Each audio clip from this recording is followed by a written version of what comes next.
السلام عليكم ورحمة الله تعالى وبركاته.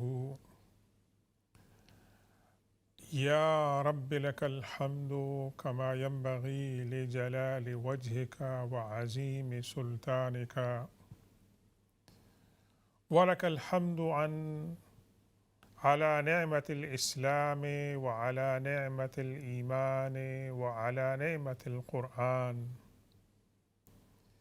ولك الحمد أن جعلتنا من أمة محمد صلى الله عليه وسلم. أعوذ بالله من الشيطان الرجيم. بسم الله الرحمن الرحيم. والسابقون الأولون من المهاجرين والأنصار والذين اتبعوهم بإحسان رضي الله عنهم ورضوا عنه وأعد لهم جنات تجري تحتها الأنهار خالدين فيها أبدا، ذلك الفوز العظيم. صدق الله مولانا العظيم وبلغنا رسوله النبي الأمي الأمين الكريم، ونحن على ذلك لمن الشاهدين والشاكرين، والحمد لله رب العالمين. اللهم انفعنا بما علمتنا وعلمنا بما ينفعنا ورب زدنا علما. السلام علیکم ورحمۃ اللہ تعالی وبرکاتہ. محترم ناظرین گرامی اور سامعین کرام، آج نئی صبح کے ساتھ کہ جس میں رجب المرجب کی 7ویں، بعض کیلنڈرز میں 6ٹھی تاریخ ہے، اور اللہ تبارک و تعالی کی ذات سے توقع کرتے ہیں کہ آپ جہاں کہیں بھی ہوں، اللہ تبارک و تعالی آپ کو ایمان کی سلامتی اور صحت اور عافیت عطا فرمائے، اور آپ کے خاندان میں اور گرد و نواح کے ماحول میں اللہ تبارک و تعالی آپ کو خوشگوار ماحول عطا فرمائے. اگرچہ باہر کی فضا میں ٹھنڈ ہے، لیکن اللہ تبارک و تعالی ہمیں اور آپ کو ایمان کی حرارت عطا فرمائے اور ایمان کی روشنی سے منور فرمائے. آج گلشن نبوت کی ایک اور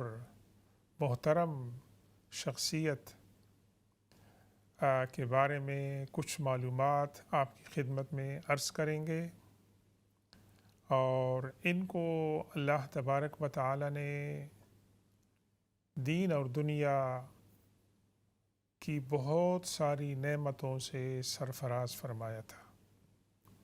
ان کی پیدائش مدینہ طیبہ میں ہوئی، اور یہ حضور پاک صلی اللہ علیہ وسلم سے عمر میں 15 سال چھوٹے تھے، اور ان کا وصال رملہ بیت المقدس کے اندر ہوا، اور ان کی آخری آرام گاہ مزار مقدس جو ہے وہ کہاں پر ہے؟ مسجد اقصیٰ کے رائٹ ہینڈ سائڈ پہ مشرق کے اندر قبرستان ہے جس کا نام ہے باب الرحمہ، اور دیگر صحابہ کرام کے ساتھ یہ بھی وہاں پر آرام فرما رہے ہیں. تو یہ شخصیت ہیں جناب ابو الولید عبادہ بن الصامت رضی اللہ تعالی عنہ و ارضاہ. اللہ تبارک و تعالی نے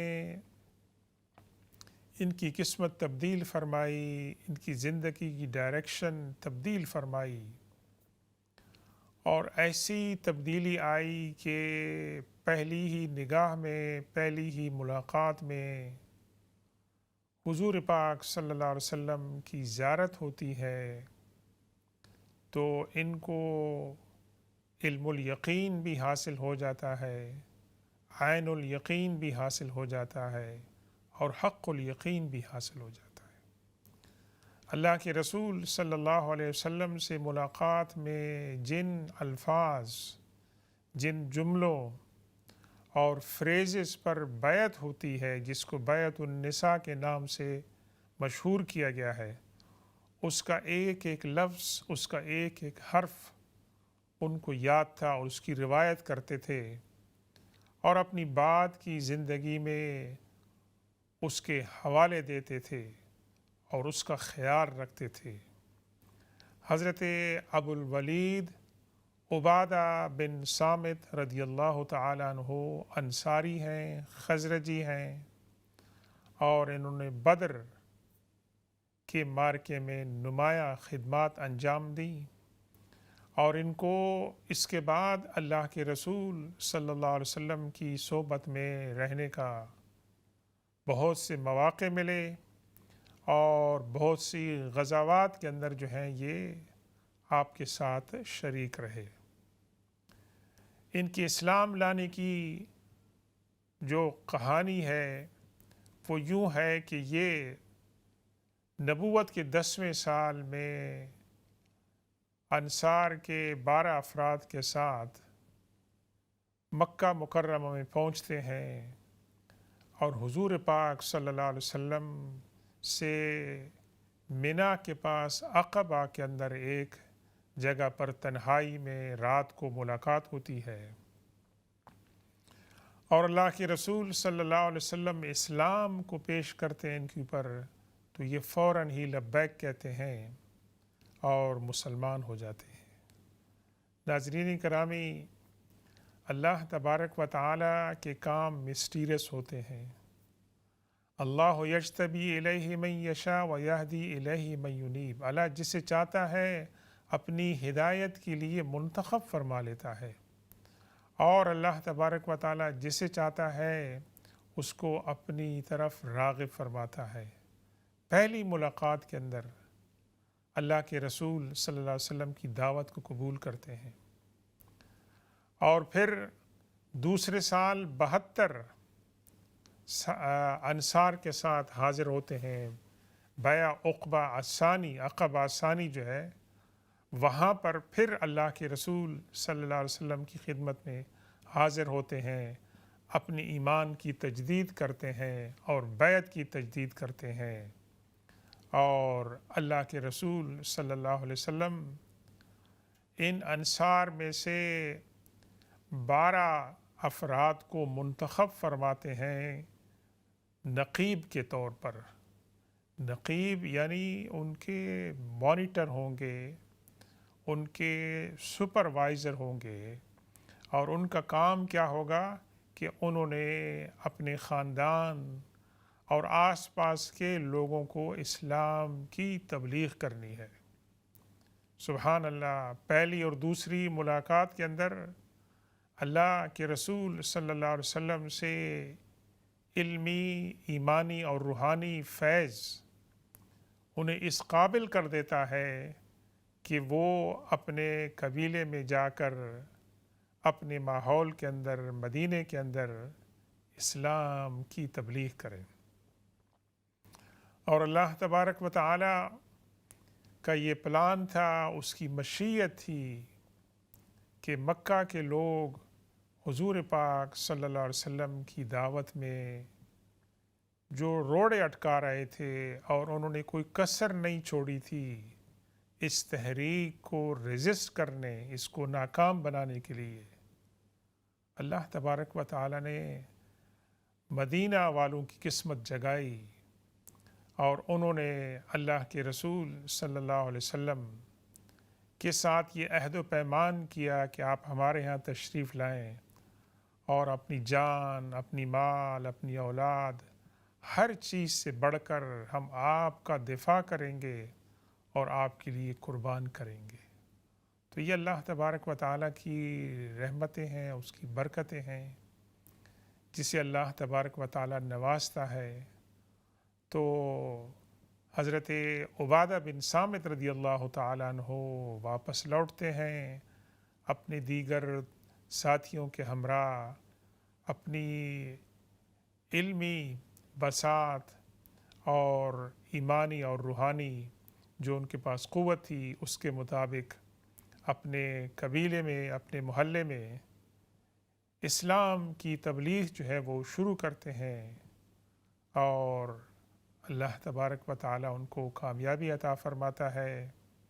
کہ ان کی والدہ ماجدہ قرۃ العین کے بارے میں یہ مروی ہے کہ ان کی کوشش سے وہ مسلمان ہوئیں، اور پھر ان کے ایک بہت ہی قریبی دوست تھے، ان کو بھی وہ مسلمان کرتے ہیں، اور ان کو مسلمان کرنے کی کوشش کرتے ہیں، لیکن وہ اسلام قبول کرنے میں جو ہے وہ رجسٹ کرتے ہیں۔ تو آپ نے کیا کیا کہ ایک دن ان کے گھر جاتے ہیں، اور ان کے گھر میں ان کا جو بت ہوتا ہے اس کو وہ توڑ دیتے ہیں، اور یہ ان کے جو ساتھی ہیں جب واپس آتے ہیں اور دیکھتے ہیں کہ ان کا جو بت ہے جس کو وہ معبود سمجھتے تھے وہ گرا پڑا ہوا ہے، مسمار شدہ ہے، اور اگرچہ ان کو اس بارے میں غصہ بھی آتا ہے، لیکن تھوڑی دیر کے بعد وہ غور و فکر کرتے ہیں اور اس نتیجے بھی پہنچتے ہیں کہ اگر یہ واقعی خدا ہوتا تو یہ اپنے آپ کو بچاتا، اور یہ اپنے آپ کو نہیں بچا سکا تو وہ مسلمان ہو جاتے ہیں۔ اور یہ صحابی اللہ کے رسول صلی اللہ علیہ وسلم کے بہت بڑے عظیم الشان صحابی تھے، یہ جناب کعب بن عجرہ رضی اللہ تعالیٰ عنہ، جو جاہلیت میں حضرت عبادہ بن صامت کے بہت ہی قریبی دوست اور ان کے قبیلے کے تھے، تو ان کی کوششوں سے یہ مسلمان ہوتے تھے۔ حضرت عبادہ بن صامت رضی اللہ تعالیٰ عنہ کو اللہ تعالیٰ نے نہ صرف حضور پاک صلی اللہ علیہ وسلم کی صحابیت کا شرف عطا فرمایا، بلکہ یہ اللہ کے رسول صلی اللہ علیہ وسلم کی حدیثوں کے راوی بھی ہیں، محدث بھی ہیں، قرآن کے مفسر بھی ہیں، اور کئی آیات جو ہیں ان کی تفسیر انہوں نے اللہ کے رسول صلی اللہ علیہ وسلم سے پوچھی، تو مفسر قرآن کے ساتھ ساتھ قرآن کی آیات کے جو شان نزول ہیں اس سے بھی وہ واقف تھے اور اس کے عالم تھے، اور ان کی جو مرویات ہیں، ان کی جو نریشنز ہیں، اکثر ان کی احادیث جو ہیں وہ فقہ کے مسائل کے بارے میں ہیں، طلاق کے بارے میں ہیں، نکاح کے بارے میں ہیں، اور اسی طرح کے جو معاملات ہیں اس کے بارے میں ہیں۔ اس کے علاوہ اللہ تبارک و تعالیٰ نے ان کو ایک بہت بڑی نعمت یہ عطا فرمائی کہ وہ حافظ قرآن تھے۔ حافظ قرآن ہونے کے ساتھ ساتھ اللہ تعالیٰ نے ان کو یہ نعمت بھی عطا فرمائی کہ وہ انصار کے ان 5 خوش نصیب صحابہ کرام میں سے تھے جنہوں نے حضور پاک صلی اللہ علیہ وسلم کی حیات مبارکہ کے اندر قرآن کو جمع فرمایا، اور قرآن کو انہوں نے اپنے ہاتھ سے لکھ کر اپنے پاس ایک نسخہ جو ہے وہ رکھا تھا۔ اور یہ جو 5 صحابہ کرام تھے، ان کے اندر حضرت معاذ بن جبل، عبادہ بن صامت، ابی بن کعب، ابو ایوب انصاری اور ابو درداء رضی اللہ تعالی عنہم و ارضاہم، یہ شامل تھے۔ اور اس کے اوپر ایک مزید ان کو اعزاز یہ نصیب ہوا کہ حضور پاک صلی اللہ علیہ وسلم نے ان کو اصحاب صفہ کی تعلیم پر مقرر فرمایا کہ ان کو قرآن سکھائیں، اور قرآن کے ساتھ ساتھ ان کو لکھنا پڑھنا بھی سکھائیں۔ تو یہ معلم قرآن بھی تھے اور معلم ریڈنگ اینڈ رائٹنگ بھی تھے، اور خود فرماتے ہیں کہ حضور پاک صلی اللہ علیہ وسلم تو بہت ہی مصروف رہتے تھے، اور آپ کے پاس جب کبھی کوئی مہاجر باہر سے تشریف لاتے تو حضور پاک صلی اللہ علیہ وسلم ہم میں سے کسی ایک کے پاس اس کو سپرد کر دیتے، اور ہمارے پاس ڈیوٹی یہ ہوتی تھی کہ ہم اس کو قرآن کی تعلیم دیں. اور مجھے اللہ کے رسول صلی اللہ علیہ وسلم نے ایک دفعہ ایک مہاجر بھائی میرے سپرد کیے اور میرے ذمے ان کو تعلیم تھی. نہ صرف میں ان کو تعلیم اصحاب صفہ کے اندر دیتا تھا بلکہ میں ان کو اپنے گھر میں رکھتا تھا اور میرے گھر میں جو کھانا ہوتا تھا وہی کھانا وہ بھی کھاتے تھے اور میرے ساتھ ان کو اکاموڈیشن بھی جو ہے وہ ملی ہوتی تھی. تو آپ دیکھیں ناظرین گرامی کہ حضور پاک صلی اللہ علیہ وسلم نے کس طرح اپنے صحابہ کرام کے درمیان ایمان کی بنیاد پر سچی اخوت، بھائی چارہ اور بردرہڈ کی بنیاد جو ہے وہ رکھی کہ ایک دوسرے کو سکھانا بھی، اور وہ تنگ دستی کے عالم ہیں، پردیس کے اندر ہیں، ان کو اکاموڈیشن دینا اور ان کو جو سوشل ان کی مطلب ہے کہ سولیڈیرٹی ہے اس کا خیال رکھنا. یہ معاشرہ تھا جس کو اللہ کے رسول صلی اللہ علیہ وسلم نے قائم فرمایا. یہ اپنی ایک یونیک مثال ہے انسانی تاریخ میں. نہ اس کی مثال اس سے پہلے ملتی ہے نہ اس کے بعد ملتی ہے. اور یہ وہ چند فیکٹرز تھے کہ جس کی وجہ سے اللہ تبارک و تعالیٰ نے اسلام کی تحریک کو جو ہے وہ کامیاب بنایا اور اس کو فروغ عطا فرمایا. اور عبادہ بن صامت رضی اللہ تعالیٰ عنہ بھی ان صحابہ کرام میں سے تھے کہ جن کی انفرادی طور پر اللہ کے رسول صلی اللہ علیہ وسلم نے تربیت فرمائی، اور اس تربیت کا ان کی شخصیت پر، ان کے کردار پر، ان کے زہد اور تقوی اور اخلاق پر بہت ہی اثر تھا. ایک اس کی جھلک ہمیں یہ نظر آتی ہے کہ حضرت عبادہ بن صامت رضی اللہ تعالیٰ عنہ خود فرماتے ہیں کہ اللہ کے رسول صلی اللہ علیہ وسلم نے مجھے یہ تعلیم فرمائی، یہ وصیت فرمائی کہ اصحاب صفہ کو جو میں تعلیم دوں گا قرآن کی اور ان کو جو میں لکھنا پڑھنے سکھاؤں گا یہ بالکل فی سبیل اللہ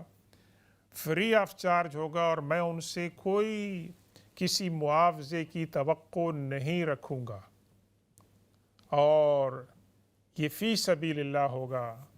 تو فرماتے ہیں کہ ایک دن ان کے کسی اسٹوڈنٹ نے انہوں نے جو ان کو قرآن سکھایا اور ان کو تعلیم دی قرات اور ریڈنگ اور رائٹنگ کی، تو اس نے ان کے اسٹوڈنٹ نے ان سے خوش ہو کر شکریہ کے طور پر ایز اے تھینکس گیونگ انہوں نے ایک بڑی اعلیٰ قسم کی کمان جس کے اندر تیر رکھتے ہیں اور چلاتے ہیں وہ ان کو ہدیے کے طور پر پیش کی. تو حضرت عبادہ بن صامت رضی اللہ تعالیٰ عنہ چونکہ اللہ کے رسول صلی اللہ علیہ وسلم ان کو وصیت فرما چکے تھے کہ آپ نے اس تعلیم کے عوض میں کوئی بھی معاوضہ قبول نہیں کرنا ہے، تو وہ حضور پاک صلی اللہ علیہ وسلم کی خدمت میں حاضر ہوتے ہیں اور آپ کی خدمت میں یہ بیان کرتے ہیں کہ مجھے اسٹوڈنٹ نے، ان صاحب نے بطور شکریہ یہ کمان جو ہے مجھے انہوں نے پیش کی ہے. اللہ کے رسول صلی اللہ علیہ وسلم نے کیا فرمایا؟ ان کنت تحب ان تتوق طوقا من نار فاقبلها. اللہ کے رسول صلی اللہ علیہ وسلم نے فرمایا عبادہ اگر تم چاہتے ہو کہ یہ قیامت والے دن جہنم کی آگ کا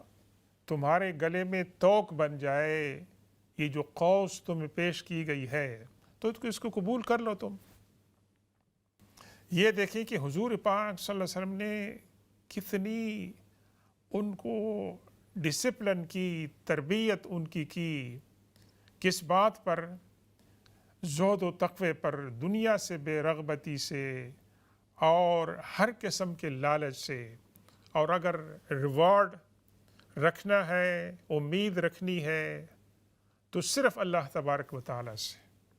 اور کسی کے ساتھ اگر آپ نے کچھ کیا ہے تو اس کے بدلے میں آپ ان سے کسی معاوضے کی توقع مت رکھیں اور اللہ تبارک و تعالیٰ کے لیے کام کریں۔ ناظرین گرامی، یہ فاؤنڈیشنز تھیں، یہ بنیادیں تھیں کہ جن کی بنیاد پر اللہ کے رسول صلی اللہ علیہ وسلم نے اپنے صحابہ کرام کی تربیت فرمائی، اور پھر ان صحابہ کرام کی تربیت کا یہ نتیجہ تھا کہ حضور پاک صلی اللہ علیہ وسلم کی حیات مبارکہ کے اندر اور آپ کے وصال کے بعد صحابہ کرام نے اس تربیت کا لحاظ رکھا اور اس پر آنچ نہیں آنے دی۔ اس کی ایک دوسری مثال آپ کی خدمت پیش کرتے ہیں کہ حضور پاک صلی اللہ علیہ وسلم نے ایک مرتبہ حضرت عبادہ بن صامت رضی اللہ تعالیٰ عنہ کو زکوٰۃ کلیکشن کرنے کے لیے، زکوٰۃ اور صدقات کلیکشن کرنے کے لیے ایک جگہ پر روانہ فرمایا، اور روانہ فرماتے وقت اللہ کے رسول صلی اللہ علیہ وسلم نے ان کو وصیت فرمائی۔ کیا فرمایا؟ اتق اللہ، یعنی آپ ان کو اس مہم پر بھیج رہے ہیں تو مہم پر بھیجنے سے پہلے اللہ کے رسول صلی اللہ علیہ وسلم ان کو وصیت فرما رہے ہیں کہ آپ کا سلوک کیا ہونا چاہیے۔ آپ ایک بہت بڑی آزمائش کے اندر جا رہے ہیں، اللہ سے ڈریں، اللہ کا خوف کریں۔ الا تاتی یوم القیامت ببعیر لہ رغاء او بقرۃ لہا خوار او شاۃ لہا سواج۔ اے عبادہ، یہ بات رکھو، بات یاد رکھو کہ کیا تم قیامت والے دن اس حال میں آؤ گے کہ کوئی اونٹ ہوگا جو تمہیں گلے سے آ کے پکڑ لے گا اور وہ زور سے چلائے گا، یا گائے ہوگی کہ جس کی ایک پکار ہوگی اور آواز ہوگی، یا بکری ہوگی کہ جس کی چیخ و پکار ہوگی، اور یہ قیامت والے دن تمہارے گلے کا ہار جو ہے وہ بن جائیں گے۔ تو حضرت عبادہ نے عرض کیا کہ یا رسول اللہ وَإِنَّ ذَا لَكِذَا، یا رسول اللہ صلی اللہ علیہ وسلم ایسی بات ہوگی، یعنی قیامت کے اندر اس بات کا بھی جو ہے مجھے حساب و کتاب دینا پڑے گا۔ تو اللہ کے رسول صلی اللہ علیہ وسلم فرمایا، اے والذی نفسی بیدہ الا من رحم اللہ، قسم ہے اس ذات کی کہ جس کے دست قدرت میں میری جان ہے، ایسے ہی ہوگا الا من رحم اللہ، ہاں جس پر اللہ تبارک و تعالیٰ نے رحم فرما لیا، اس کو معاف کر دیا۔ تو حضرت عبادہ نے عرض کیا کہ یا رسول اللہ، میں اس کے بعد 2 آدمیوں پر بھی رولنگ نہیں کروں گا، حکمرانی نہیں کروں گا۔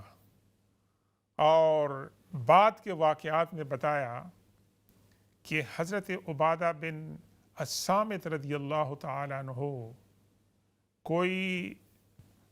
اجتماعی رسپانسبلٹی قبول کرنے سے اجتناب فرماتے تھے۔ ہاں، انہوں نے فقہ کی تعلیم، قرآن کی تعلیم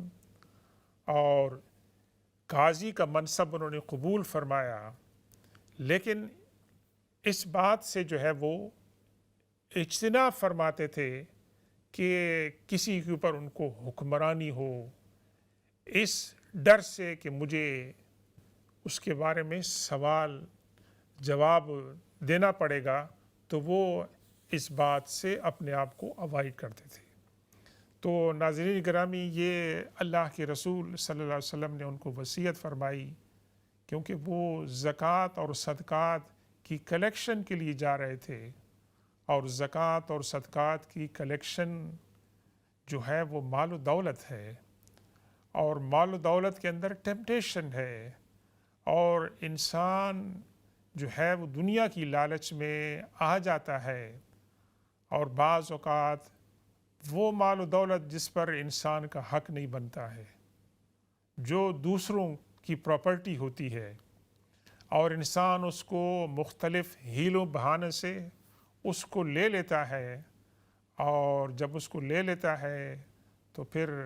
اس کو جواب دہی کرنی پڑتی ہے۔ تو اللہ کے رسول صلی اللہ علیہ وسلم نے ایسی عظیم الشان بنیادوں پر اپنے صحابہ کرام کی تربیت فرمائی۔ تو انشاءاللہ ہم تھوڑی دیر کے بعد وقفے کی طرف جا رہے ہیں۔ وقفے کے بعد جب دوبارہ آئیں گے تو اس موضوع کو جاری رکھیں گے، اور وقفے کے بعد اگر آپ کے کوئی سوالات ہوں گے تو انشاءاللہ ہم ان کو بھی پیش کرنے کی کوشش کریں گے۔ ہمارے ساتھ رہیے۔ سبحان ربک رب العزت عما یصفون وسلام علی المرسلین والحمد للہ رب العالمین، والسلام علیکم ورحمۃ اللہ تعالی وبرکاتہ۔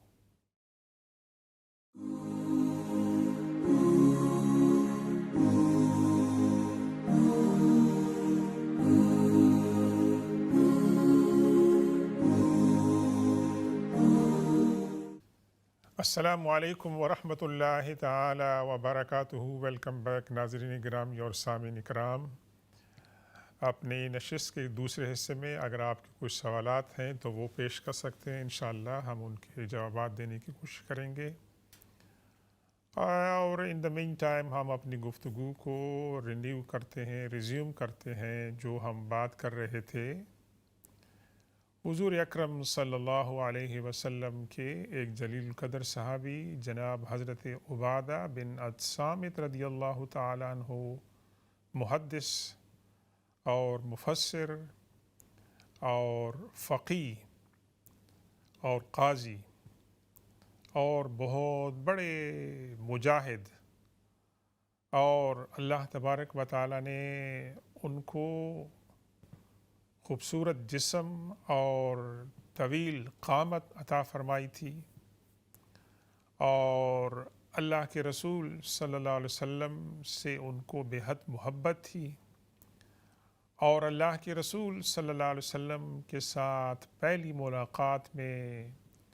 جو انہوں نے آپ کے دست اقدس پر بیعت عقبہ اولیٰ میں کی تھی، اس کے الفاظ انہیں یاد تھے اور اس کا وہ بہت ہی خیال رکھتے تھے۔ تو آئیے دیکھتے ہیں کہ حضور پاک صلی اللہ علیہ وسلم کے ساتھ ان کی محبت کے جو مظاہر ہیں اس کی چند مثالیں ہم آپ کے ساتھ شیئر کرتے ہیں، اور ان سے ہمیں یہ پتہ چلتا ہے کہ اللہ کی بارگاہ میں اور اللہ کے رسول صلی اللہ علیہ وسلم کی بارگاہ میں حضرت عبادہ بن الصامت رضی اللہ تعالیٰ عنہ کا کیا مقام تھا۔ اور جو پہلی مثال ہم آپ کو پیش کر رہے ہیں وہ ہے سورہ المائدہ کی آیت نمبر 51 سے 57 تک۔ اکثر مفسرین کی رائے یہ ہے کہ یہ جو آیات ہیں یہ حضرت عبادہ بن الصامت رضی اللہ تعالیٰ عنہ کی تائید میں اور ان کی شان میں جو ہے وہ نازل ہوئی۔ اس کا پس منظر یہ ہے کہ حضرت عبادہ بن صامت رضی اللہ تعالیٰ عنہ انصار کے قبیلے بنو خزرج کی برانچ بنو عوف سے تعلق رکھتے تھے، اور ان کا مدینہ کی ایک دوسری جو ٹرائب تھی بنو قینقاع کے ساتھ ایک بہت بڑا الائنس تھا، بہت عرصے سے چلا رہا تھا، اور ٹرائبل سوسائٹی کی یہ نیچر تھی کہ بعض قبائل ایک دوسرے کے ساتھ الائنس کرتے تھے، تو تھرو تھک اینڈ تھن ہر حال کے اندر وہ ایک دوسرے کی سپورٹ کرتے تھے، خاص طور پر جب کرائسس ہوتے تھے، مشکلات ہوتی تھی، اور ایک دوسرے باہر کے قبائل اپنے حلیف قبیلے یا ان کی کسی فرد پر اٹیک کرتے تھے تو یہ ان کے الائیڈ ہوتے تھے، وہ ان کی سپورٹ کرتے تھے اور ان کو ڈیفینڈ کرتے تھے۔ تو جب بنو قینقاع نے اللہ کے رسول صلی اللہ علیہ وسلم کی مخالفت کی اور اللہ کے رسول صلی اللہ علیہ وسلم کو ان سے تکلیف پہنچی، تو حضرت عبادہ بن صامت رضی اللہ تعالیٰ عنہ نے جو پرانا ٹرائبل الائنس تھا وہ اللہ کے رسول صلی اللہ علیہ وسلم کی خدمت میں جا کر اس کو توڑ دیا، اس سے آپ نے اپنے آپ کو وِدّراء کر دیا، محض کس وجہ سے کہ اس قبیلے کے ساتھ پرانے قبائلی تعلقات تھے، لیکن اس قبیلے کے افراد نے جب اللہ اور اس کے رسول صلی اللہ علیہ وسلم کی مخالفت کی اور آپ کے خلاف ہو گئے، تو حضرت عبادہ بن صامت رضی اللہ تعالیٰ عنہ نے ان تمام پرانے الائنس کو، تعلقات کو جو ہے وہ انہوں نے توڑ دیا، اور وہ اللہ کے رسول صلی اللہ علیہ وسلم کی بارگاہ میں وہ حاضر ہوتے ہیں اور وہ کہتے ہیں کہ یا رسول اللہ، میں اپنے اس الائنس کو اس قبیلے کے ساتھ ڈس اون کرتا ہوں اور میں اپنا الائنس بناتا ہوں کس کے ساتھ؟ اللہ کے ساتھ، اللہ کے رسول صلی اللہ علیہ وسلم کے ساتھ، اور وہ لوگ کہ جو اہل ایمان ہیں ان کے ساتھ میں اپنا الائنس جو ہے بناتا ہوں، اپنا تعلق اختیار کرتا ہوں۔ اور ان کے مقابلے میں ایک صاحب تھے جو بہت ہی مشہور ہیں، عبداللہ بن ابی سلول جو تھے، جو کہ رئیس المنافقین تھے، اور وہ بھی اس قبیلے کے ساتھ ان کا الائنس تھا۔ یہ جب کرنچ ٹائم آتا ہے تو عبداللہ بن ابی سلول جو ہیں وہ کیا کرتے ہیں کہ وہ اپنی قبائلی الائنس کو برقرار رکھتے ہیں اور حضور پاک صلی اللہ علیہ وسلم کے جن کے غلامی کا، جن کے ساتھ ایمان کا وہ دعویٰ کرتے تھے، وہ اس کے اندر مایوس کن کردار جو ہے وہ ادا کرتے ہیں۔ تو یہاں آپ کو دو رول نظر آتے ہیں ناظرین گرامی، کہ ایک بحران آتا ہے اور ایک بحران کے اندر آپ کو فیصلہ کرنا پڑتا ہے کہ ایک قبائلی تعلقات ہیں، ایک بزنس تعلقات ہیں، ایک دنیا کی تعلقات ہیں، اور ایک طرف اللہ اور اس کے رسول صلی اللہ علیہ وسلم ہیں۔ تو وہاں آپ نے کیا قدم جو ہے وہ اختیار کرنا ہے؟ عبداللہ بن ابی بن سلول نے کون سا اختیار کیا کہ اپنے جو معاشرتی تعلقات تھے اس کو پرائیورٹی دی، اور حضرت عبادہ بن صامت رضی اللہ تعالیٰ عنہ نے ان تعلقات کو توڑ دیا، محض کس کے لیے؟ اللہ کے رسول صلی اللہ علیہ وسلم کے ساتھ تعلق کے لیے، اور جو بیعت کی تھی اور بیعت کے اندر جو کنڈیشن تھی، انشاءاللہ ہم کسی دوسری نشست میں اس کے بارے میں بات کریں گے، جس کا وہ ذکر فرماتے تھے، ان کنڈیشنز میں جو کلاس تھی وہ تمام کا انہوں نے جو ہے وہ لحاظ رکھا تھا۔ تو اللہ تبارک و تعالیٰ نے جب انہوں نے یہ کہا کہ میں اپنا الائنس بناتا ہوں، ان کے ساتھ توڑتا ہوں، اور میں اپنا الائنس اللہ اور اس کے رسول اور اہل ایمان کے ساتھ بناتا ہوں، تو اللہ تبارک و تعالیٰ نے یہ آیات نازل فرمائی ان کی تائید میں اور ان کی شان میں، کہ فرمایا انما ولیکم اللہ ورسولہ والذین آمنوا الذین یقیمون الصلاة ویؤتون الزکاة وہم راکعون۔ بے شک تمہارا ولی، تمہارا سپورٹ کس کے ساتھ ہے؟ اللہ کے ساتھ ہے، اللہ کے رسول صلی اللہ علیہ وسلم کے ساتھ، اور وہ لوگ کہ جو اہل ایمان ہیں، اور اہل ایمان میں سے بھی وہ لوگ کہ جو نماز کو قائم کرتے ہیں، زکوٰۃ کو ادا کرتے ہیں، اور وہ با جماعت نماز ادا کرتے ہیں۔ تو اللہ تبارک و تعالی نے وہاں پر حضرت عبادہ بن صامت رضی اللہ تعالیٰ عنہ کی موقف کی تائید فرمائی، اور پھر فرمایا وَمَن يَتَوَلَّ اللَّهَ وَرَسُولَهُ وَالَّذِينَ آمَنُوا فَإِنَّ حِزْبَ اللَّهِ هُمُ الْغَالِبُونَ، اور وہ لوگ کہ جو دوست رکھتے ہیں اللہ کو، اس کے رسول صلی اللہ علیہ وسلم کو اور ایمان والوں کو، تو بے شک حزب اللہ، the party of God، اللہ سبحانہ و تعالی، الغالبون، they going to be victorious، اور ان کو اللہ تبارک و تعالی جو ہے وہ غلبہ عطا فرمائے گا۔ اور اس کا مختصر بیک گراؤنڈ یہ ہے کہ بنو قینقاع کے ایک دکان میں ایک خاتون مسلمان جو ہیں وہ شاپنگ کے لیے گئی، تو وہاں ان کے قبیلے کے جو افراد تھے بنو قینقاع کے، انہوں نے اس مسلمان خاتون کے ساتھ بہت ہی بے شرمی کا مظاہرہ کیا، یہاں تک کہ اس بیچاری کے کپڑے جو ہیں وہ اس کے بدن سے اتر گئے ان کی نازیبا حرکت سے۔ اور ایک گزرنے والے مسلمان نے وہاں جب دیکھا تو ان سے برداشت نہ ہوا، اور وہ ان کی سپورٹ اور ان کے ڈیفنس کے لیے آیا۔ تو وہاں چونکہ اکیلے تھے تو بینو قینقاع کے افراد نے اس مسلمان پر حملہ کیا، اور اس مسلمان کو جام شہادت نوش کرنا پڑا ایک خاتون کی عصمت کے دفاع کے اندر۔ اور پھر معاملہ جو ہے بڑھ گیا، اور اللہ کے رسول صلی اللہ علیہ وسلم کے ساتھ اس قبیلے نے جنگ کا جو اعلان کیا، اور وہاں پر حضرت عبادہ بن صامت رضی اللہ تعالیٰ عنہ نے اپنے ایمان کا اور حضور پاک صلی اللہ علیہ وسلم کے ساتھ بیعت کا لحاظ رکھتے ہوئے اس قبیلے کے ساتھ اپنے تعلقات کو توڑ دیے،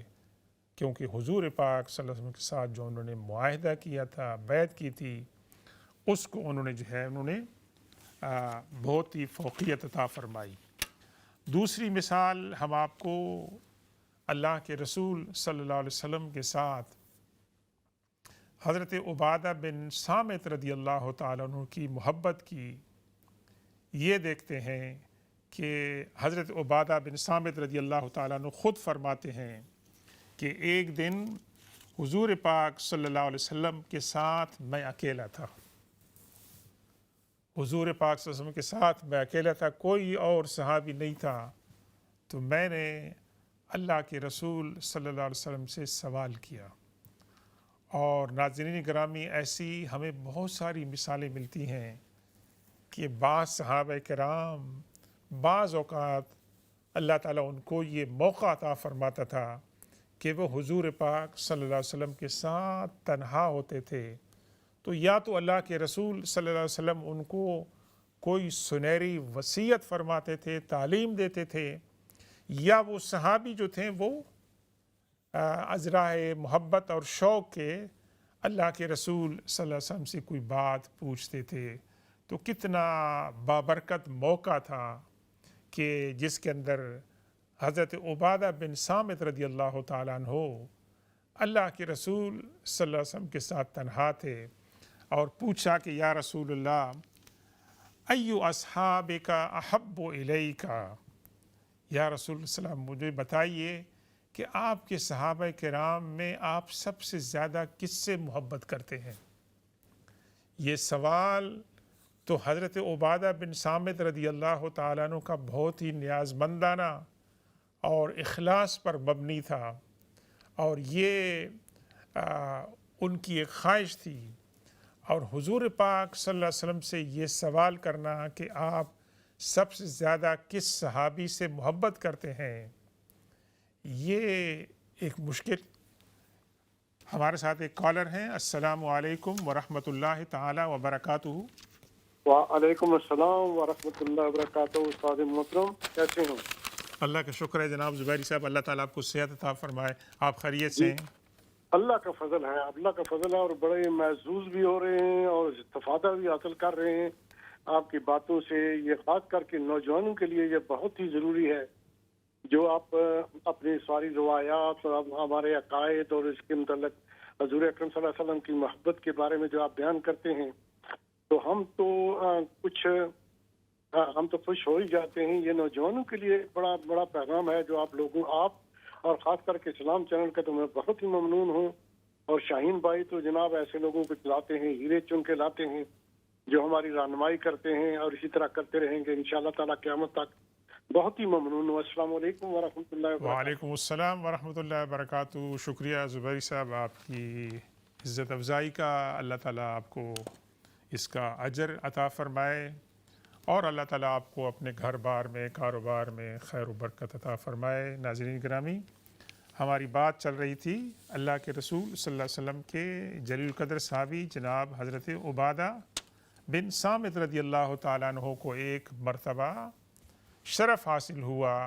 اللہ کے رسول صلی اللہ علیہ وسلم کی صحبت میں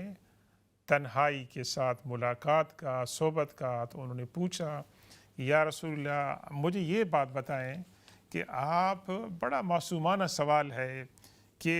آپ مجھے یہ بتائیں کہ اپنے صحابہ کرام میں سب سے زیادہ آپ کس سے محبت کرتے ہیں؟ تو حضور پاک صلی اللہ علیہ وسلم نے فرمایا، اکتم علی حیاتی، کہ یہ میں آپ کو جو جواب دوں گا یہ راز کی بات ہے، تم نے اس کو میری زندگی میں اس کو ظاہر نہیں کرنا ہے، یہ ایک راز کی بات ہے، میں تمہیں بتا رہا ہوں،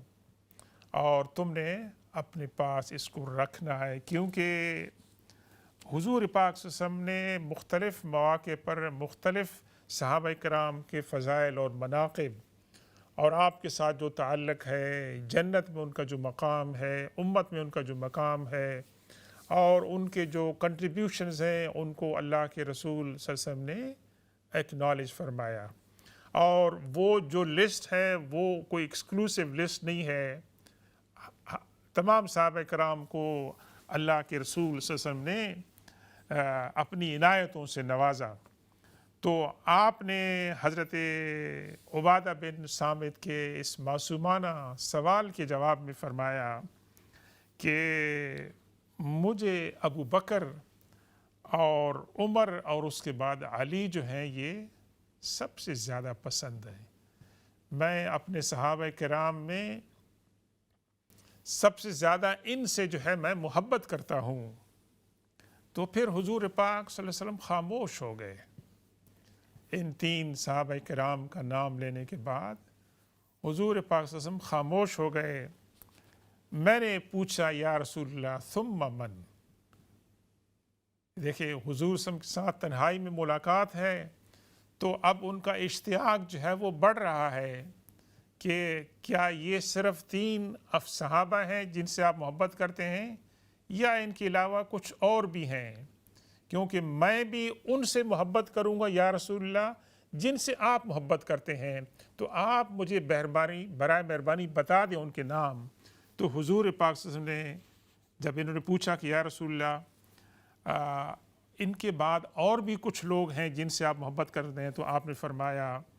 کہ ہاں، حضرت زبیر رضی اللہ تعالی عنہ، حضرت زبیر بن عوام رضی اللہ تعالی عنہ جو حضور پاک صلی اللہ علیہ وسلم کے قریبی رشتہ دار تھے، حضرت طلحہ، حضرت سعد، حضرت ابو عبیدہ، حضرت معاذ بن جبل، حضرت ابو طلحہ، حضرت ابو ایوب انصاری، اور اے عباد، تم جو ہے، تم سے بھی میں محبت کرتا ہوں، عبادہ بن صامت، تم سے بھی کرتا ہوں، ابی بن کعب ہیں، ابو درداء ہیں، ابن مسعود ہیں، ابن عوف ہیں، اور حضرت عثمان غنی یعنی ابن عفان ہیں۔ اور پھر یہ جو بیچارے مسلمان ہیں اصحاب صفہ میں، اور خاص طور کہ ان کے نام اللہ کے رسول صلی اللہ علیہ وسلم نے گنے اور فرمایا، حضرت سلمان ہیں، حضرت صہیب ہیں، حضرت بلال ہیں، حضرت عمار بن یاسر رضی اللہ تعالی عنہم وارضاہم۔ تو یہ لسٹ اللہ کے رسول صلی اللہ علیہ وسلم نے گنوائی، اور حضرت عبادہ بن صامت کے سوال کا مقصد یہ تھا کہ یا رسول اللہ، اپنے صحابہ میں کچھ تو ہوں گے جن سے آپ زیادہ محبت کرتے ہیں، تو مجھے ان کے نام بتائیں تاکہ میں بھی ان سے محبت کروں، اس وجہ سے کیونکہ وہ آپ کے محبوب ہیں۔ تو یہ ناظرین کرام ایک چھوٹا سا واقعہ ہے، لیکن یہ بتاتا ہے کہ عبادہ بن صامت رضی اللہ تعالیٰ عنہ اللہ کے رسول صلی اللہ علیہ وسلم کے ساتھ کس قدر محبت ہے۔ ایک اور واقعہ آپ کی خدمت میں پیش کرتے ہیں کہ ایک مرتبہ ہمارے ساتھ ایک کالر ہیں۔ السلام علیکم ورحمۃ اللہ تعالیٰ وبرکاتہ۔ وعلیکم السلام۔ امام صاحب، یہ کسی نے بتایا تھا، بلکہ شاید میں نے بھی سنا تھا کہ اس سورہ مائدہ میں یہ کہا گیا ہے کہ آپ پر یہودیوں کا اور عیسائیوں کا ذبیحہ کھانا الاؤڈ ہے۔ تھوڑی سی آپ بلند آواز سے پوچھیں کہ پورے سوال کریں گے جناب؟ جی آپ کی والیوم تھوڑی لو ہے۔ کسی نے بتایا ہے مجھے کہ سورہ مائدہ میں یہ ہے کہ آپ کو یہودیوں کا اور عیسائیوں کا ذبیحہ کھانا حرام نہیں ہے۔ ان کا ذبیحہ کھانا حرام نہیں ہے۔ اچھا، آپ یہ قرآن آپ نے سورہ مائدہ کی ابتدائی آیات کے اندر یہ ذکر ہے کہ اللہ تبارک و تعالیٰ نے مسلمانوں کو یہ بات بتائی کہ اہل کتاب کا جو کھانا ہے اور اہل کتاب کی خواتین کے ساتھ مسلمانوں کا نکاح جو ہے وہ جائز ہے، آن دی کنڈیشن کہ اہل کتاب اپنا ذبیحہ جو ہے جب کریں تو اس پہ اللہ تبارک و تعالیٰ کا نام لیں، تو مسلمانوں کے لیے ان کا کھانا جو ہے وہ حلال ہے۔ یہ بات آپ نے جو آپ کو کسی نے بتائی ہے یہ صحیح ہے، اور یہ اس پر جو ہے یہ عمل مسلمانوں کا ہے، کیونکہ اہل کتاب کے ساتھ مسلمانوں کے بہت سارے جو بلیوز ہیں وہ کامن ہیں۔ تو یہ بات سورہ مائدہ کی ابتدائی آیات کے اندر جہاں اس بات کا مسلمانوں کو حکم دیا جاتا ہے کہ کون کون سی چیزیں ان کے لیے حرام ہیں، اس کے ساتھ ساتھ اس کی بات کی آیات کے اندر اللہ تعالیٰ نے یہ مسلمانوں کو تعلیم دی کہ آپ کسی جانور کو جب ذبح کریں تو اس کے اوپر اللہ تبارک و تعالیٰ کا نام لیں، بسم اللہ کریں، اور وہ جانور جس کے اوپر اللہ تبارک و تعالیٰ کا نام نہ لیا گیا ہو وہ حرام ہے۔ اور اسی کے ضمن میں پھر اللہ تعالیٰ نے فرمایا کہ جو اہل کتاب ہیں ان کا کھانا آپ کے لیے جو ہے وہ حلال کیا گیا۔ یہ بے شک آپ کی بات صحیح ہے، اور آپ اس کو دیکھ سکتے ہیں سورہ مائدہ کی جو ابتدائی آیات ہیں ان کو آپ ان کا ٹرانسلیشن اور کمنٹری آپ پڑھ سکتے ہیں، تو انشاءاللہ آپ کی مزید جو ہے وہ تشفی ہو جائے گی۔ تو ناظرین گرامی، ہم انشاءاللہ حضرت عبادہ بن صامت رضی اللہ تعالی عنہ کی زندگی کے مزید ایمان افروز واقعات آپ کے ساتھ شیئر کریں گے۔ اللہ تبارک و تعالی سے دعا ہے کہ آج کی اس محفل میں ہم نے ان کی زندگی کے بارے میں جو باتیں کی ہیں، اللہ تعالی ہمیں ان کو سمجھنے اور ان پر عمل کرنے کی توفیق عطا فرمائے، اور ان کی صحبت میں جو ہمارا وقت گزرا ہے اللہ تعالی اس وقت کو ہمارے لیے مبارک کرے۔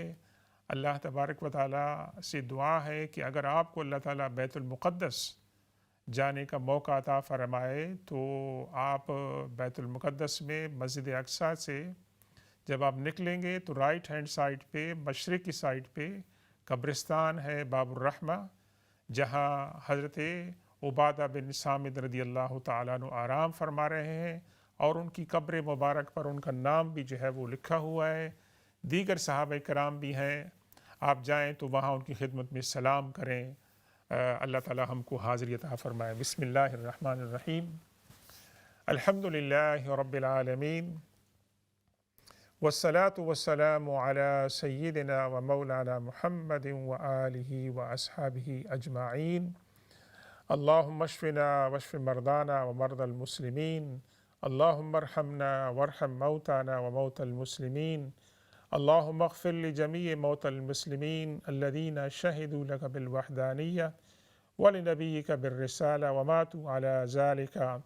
اللهم ربنا هب لنا من أزواجنا وذرياتنا قرة أعين واجعلنا للمتقين إماما. رب زدني علما. ربنا لا تزغ قلوبنا بعد إذ هديتنا وهب لنا من لدنك رحمة إنك أنت الوهاب. آپ خصوصی دعا کریں فلسطین کے لوگوں کے لیے، اللہ تعالیٰ ان کو آسانی عطا فرمائے، اور جہاں کہیں بھی لوگ مسلمان مظلوم ہیں اللہ تعالیٰ ان تمام کو صحت اور عافیت عطا فرمائے۔ سبحان ربک رب العزت عما یصفون وسلام علی المرسلین والحمد للہ رب العالمین برحمتک یا ارحم الراحمین۔ والسلام علیکم ورحمۃ اللہ تعالی وبرکاتہ۔